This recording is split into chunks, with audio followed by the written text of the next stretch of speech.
Grabe yung baha, oh. For sure, marami naman nakurakot si Dad. Paldo.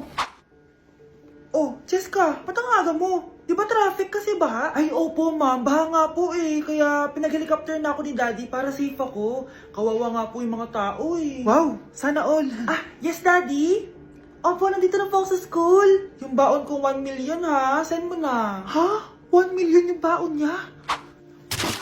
No! Binasa mo yung Chanel bag ko! Sorry, Cheska. Alam mo ba kung magkano to, ha? 600,000 to! Mas mahal pa to sa bahay nyo! Napakamahal naman yan. Whatever. Papabili na lang ulit ako. Salamat ka, mabait ako. Nahiya naman tong 300 peso ng bag ko. Be, tara sa kantin. Nag-crave ako ng siomay tsaka ng kwek-kwek. Tara. Pwede bang sa Wolfgang na lang tayo mag-lunch? Hindi kasi ako sanay sa mumurahing pagkain. Be, anong kala mo sa akin? Anak ng CEO? Ano ba yan? Hindi ba kayo binibigyan ng allowance ng daddy nyo? Ako na nga lang. Hindi ka naman ganyan dati. Okay, class. Si Cheska na ang bago nating treasurer. Ma'am, wag si Cheska. Kukurakutin niya lang yung class funds natin. Parang tatay niya. Flood control, ayaw. Gastos, gusto. Kaya mayaman si Cheska kasi korap ang pamilya niya. Ang laki ng tax na binabayaran ko. Sa Disney Princess pala natin napupunta lahat. Habang kami, binabaha na dito. Ikaw pa helicopter lang. Wow, napaka-lavish mo naman. Tsaka, pairam muna ako nito Chanel bag mo ha. May ambag din ako dito, no? Hindi kami titigil hanggat walang nakukulong. Deserve niyong magdusa. Okay, class. Welcome back! Oh, ba't parang di kayo masaya? Paano kami magiging masaya, ma'am? 10 activities yung gagawin namin. Alam nyo, puro kayo reklamo. Konti pa nga lang yun eh. By the way, may bago tayong gagawin. Sabihin niyo sa akin kung ano yung New Year's resolution nyo. Mag-umpisa tayo kay Kyle. Ako po, ma'am? Sige, ako. Ako ba si Kyle? Ang New Year's resolution ko ay mas gagalingan ko pa sa school. Very good. Okay, next, Scarlett. Ang New Year's resolution ko ay ang magka-jowa. Last year ko pa wini-wish kaso hanggang ngayon wala pa rin akong jowa. Lu, paano ka magkaka-jowa? Eh, lahat na lumalapit na lalaki sa'yo, nire-reject mo. Kala mo, ang ganda-ganda niya. Eh, kung ikaw magiging jowa ko, wag na lang. Mamatay na lang ako. Oh, tama na yan. Samantha, ikaw na. Ang New Year's resolution ko ay wala. Dahil sobrang perfect ko, no? Feeling naman neto. Ako kaya yung pinakamabait at pinakamaganda dito, no? Ang pinakamasamang ugali. Anong sabi mo? Totoo naman eh. Dapat ang New Year's resolution mo, ang maligo ka. Puro ka make-up, ang asim-asim mo naman. Ganon? Ang New Year's resolution mo dapat ay ang mag-toothbrush ka. Dahil ang baho na hininga mo, lahat ng crush mo, nata-turn off sa'yo. Kumpara naman sa'yo, be. Itsurang pa lang, nata-turn off na sila. Walang iya ka? Manda ka sa akin pagkatapos nito. Ang New Year's resolution ko ay ang ibagsak kayong dalawa. Ayun na, bilisan mo. Hala, dugo ba yung pinampunas niya sa mukha niya? Anak, tignan mo to, oh. Ano yun, Nay? Anak, ano yung nasa mukha mo? Dugo ba yan? Ginagaya mo ba yung pinupload ko? OA ka talaga, Nay. G2G peeling solution to. Gentle exfoliating to. Tinatanggal nito yung mga blackheads, whiteheads, tas nakakaliit din ng pores. 2 times a week ko to ginagamit, kaya instant glowing at smooth na yung texture ng skin ko. Ay, perfect yan, anak. Ang dami ko pa namang blackheads tapos ang laki pa ng mga pores ko. Charan! O, ito, Nay, sa'yo na to, ha. 199 pesos lang yan. Thank you, anak, ha. Huwag mo na ulit ako gugulatin ng ganun, ha. OA ka lang talaga, Nay.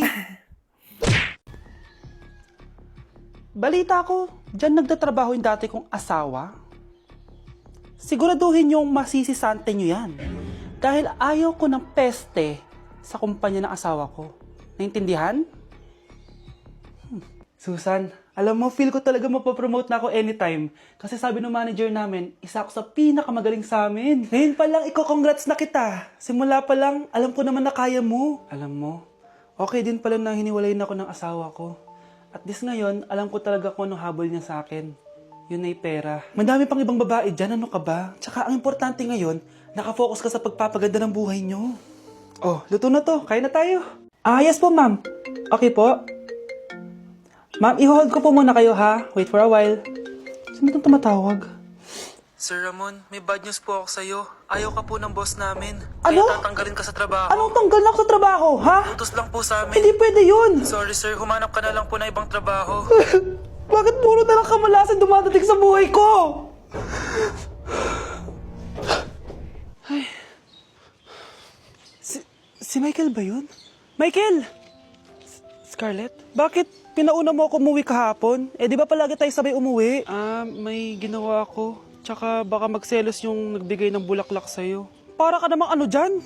Tsaka alam mo, na-realize ko, hindi ko na pala siya crush. Tara na nga, manood na lang tayo ng movie sa bahay, yung horror. Sige na nga. Michael? Ma? Ano ginagawa mo dito, ha? Get in the car, uuwi na tayo. Di ba sabi ko sa'yo, nababoard ako sa bahay, kaya umalis ako? Michael, siya yung nanay mo. Kilala mo nanay ko? At sino naman tong babaeng kasama mo, ha?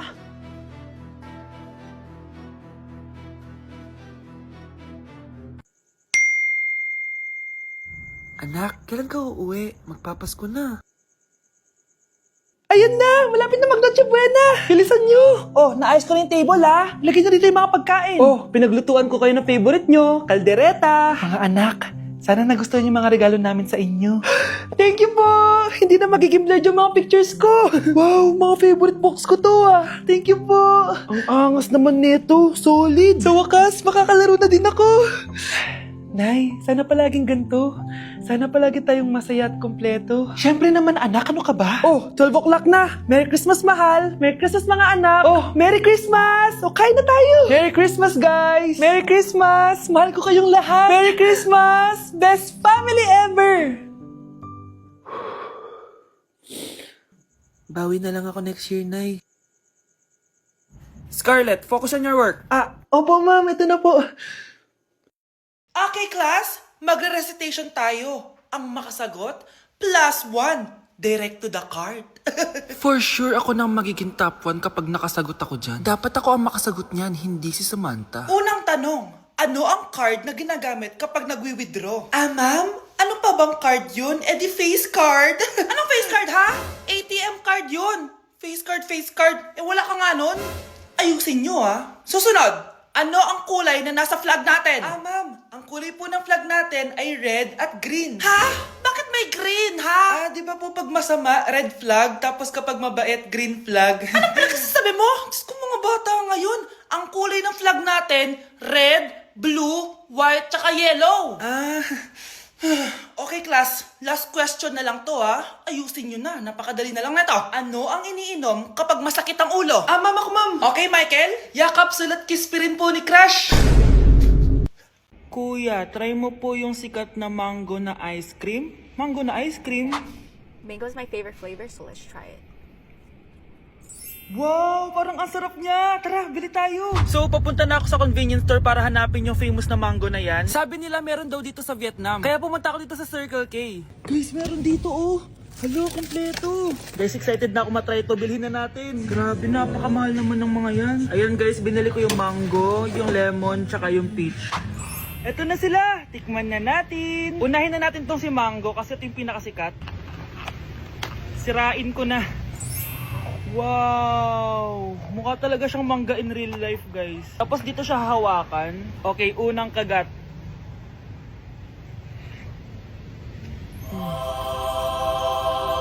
Ang sarap na!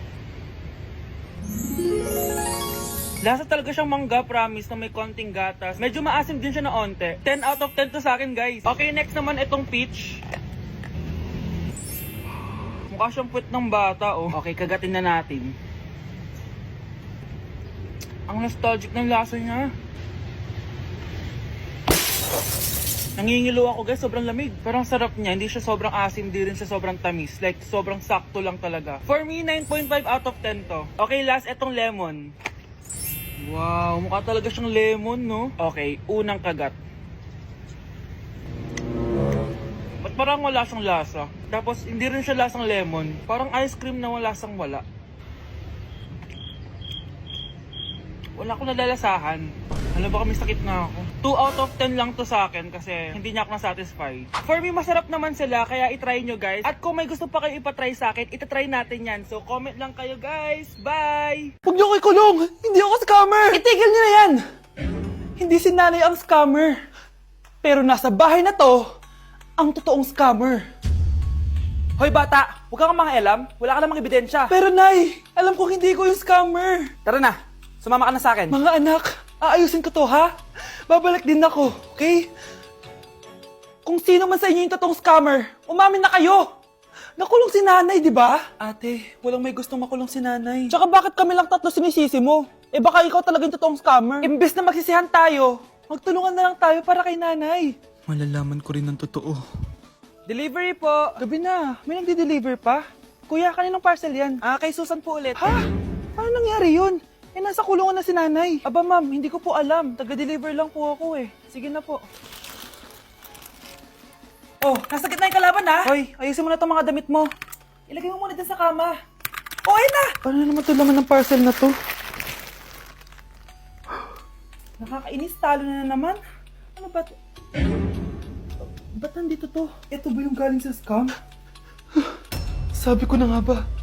Ikaw yung scammer! Ate, hindi ako yung scammer. May parcel na dumating at nakapangalan kay nanay. Di ba pang computer to? Eh, ikaw lang naman mahilig mag-computer dito eh. Ano na namang scam ang ginawa mo? Pasalamat ka, minor de edad ka pa. Bawal ka pa makulong.